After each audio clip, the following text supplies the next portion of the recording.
Tuhan berfirman kepada Musa, Berbicaralah kepada para imam, anak-anak Harun, dan katakan kepada mereka, seorang imam janganlah menajiskan diri dengan orang mati di antara orang-orang sebangsanya, kecuali kalau yang mati itu adalah kerabatnya yang terdekat, yakni ibunya, ayahnya, anaknya laki-laki atau perempuan, saudaranya laki-laki, saudaranya perempuan yang masih perawan dan dekat kepadanya karena belum mempunyai suami.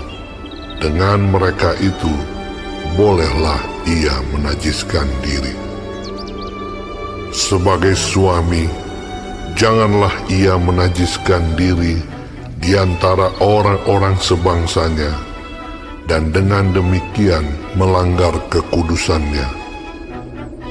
Janganlah mereka menggundul sebagian kepalanya, dan janganlah mereka mencukur tepi janggutnya, dan janganlah mereka menggoresi kulit tubuhnya.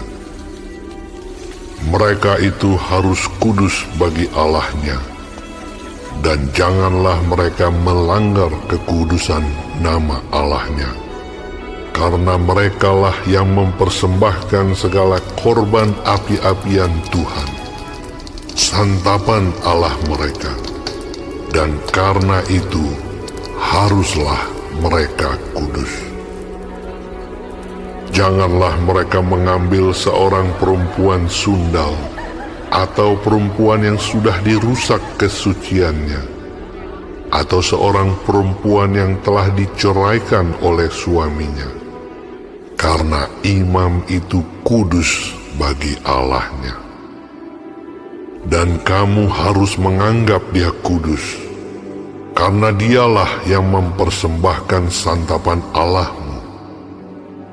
Ia harus kudus bagimu, sebab Aku, Tuhan, yang menguduskan kamu adalah kudus. Apabila anak perempuan seorang imam membiarkan kehormatannya dilanggar dengan bersundal, maka ia melanggar kekudusan ayahnya, dan ia harus dibakar dengan api. Imam yang terbesar di antara saudara-saudaranya, yang sudah diurapi dengan menuangkan minyak urapan di atas kepalanya, dan yang ditahbiskan dengan mengenakan kepadanya segala pakaian kudus, janganlah membiarkan rambutnya terurai, dan janganlah ia mencabik pakaiannya. Janganlah ia dekat kepada semua mayat, bahkan janganlah ia menajiskan diri dengan mayat ayahnya atau ibunya. Janganlah ia keluar dari tempat kudus, supaya jangan dilanggarnya kekudusan tempat kudus Allahnya, karena minyak urapan Allahnya yang menandakan bahwa ia telah dikhususkan ada di atas kepalanya. Akulah Tuhan. Ia harus mengambil seorang perempuan yang masih perawan, seorang janda atau perempuan yang telah diceraikan atau yang dirusak kesuciannya, atau perempuan sundal, janganlah diambil, melainkan harus seorang perawan dari antara orang-orang sebangsanya, supaya jangan ia melanggar kekudusan keturunannya di antara orang-orang sebangsanya. Sebab Akulah Tuhan yang menguduskan dia. Tuhan berfirman kepada Musa, Katakanlah kepada Harun begini, setiap orang dari antara keturunanmu turun-temurun yang bercacat badannya, janganlah datang mendekat untuk mempersembahkan santapan Allahnya. Karena setiap orang yang bercacat badannya tidak boleh datang mendekat. Orang buta, orang timpang, orang yang bercacat mukanya, orang yang terlalu panjang anggotanya, orang yang patah kakinya atau tangannya, orang yang berbongkol atau yang kerdil badannya, atau yang bular matanya, orang yang berkedal atau berkurap, atau yang rusak buah pelirnya. Setiap orang dari keturunan Imam Harun yang bercacat badannya, janganlah datang untuk mempersembahkan segala korban api-apian Tuhan. Karena badannya bercacat, janganlah ia datang dekat untuk mempersembahkan santapan Allahnya.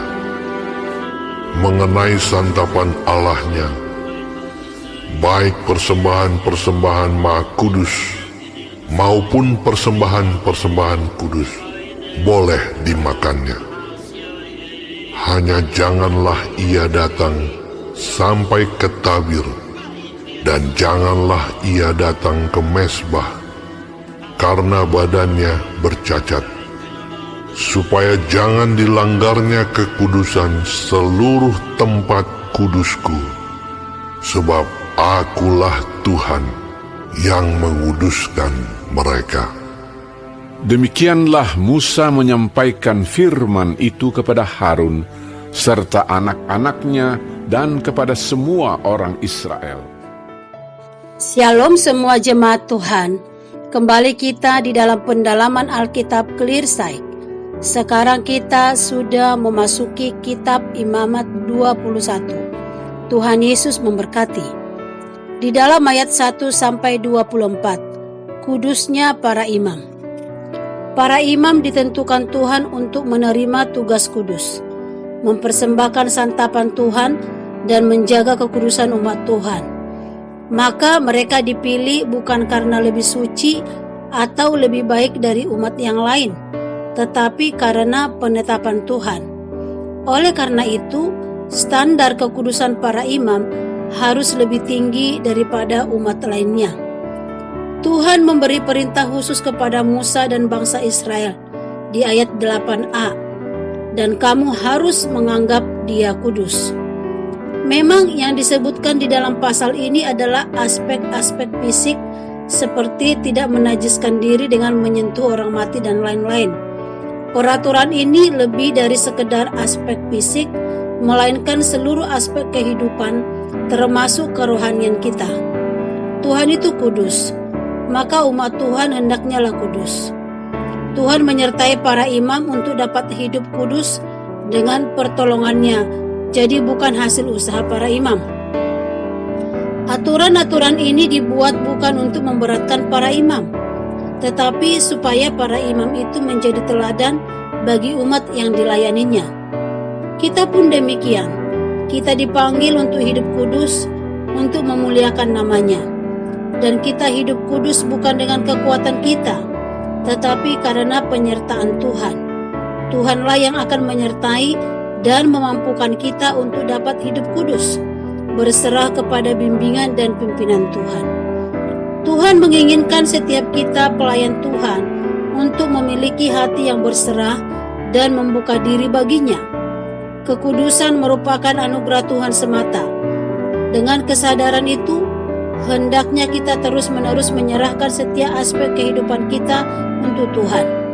Marilah kita terus mendekatkan diri kita kepada Tuhan, supaya kita dimampukan untuk menjaga kekudusan hidup, sehingga kita mampu menjalankan pelayanan kita ini dengan baik.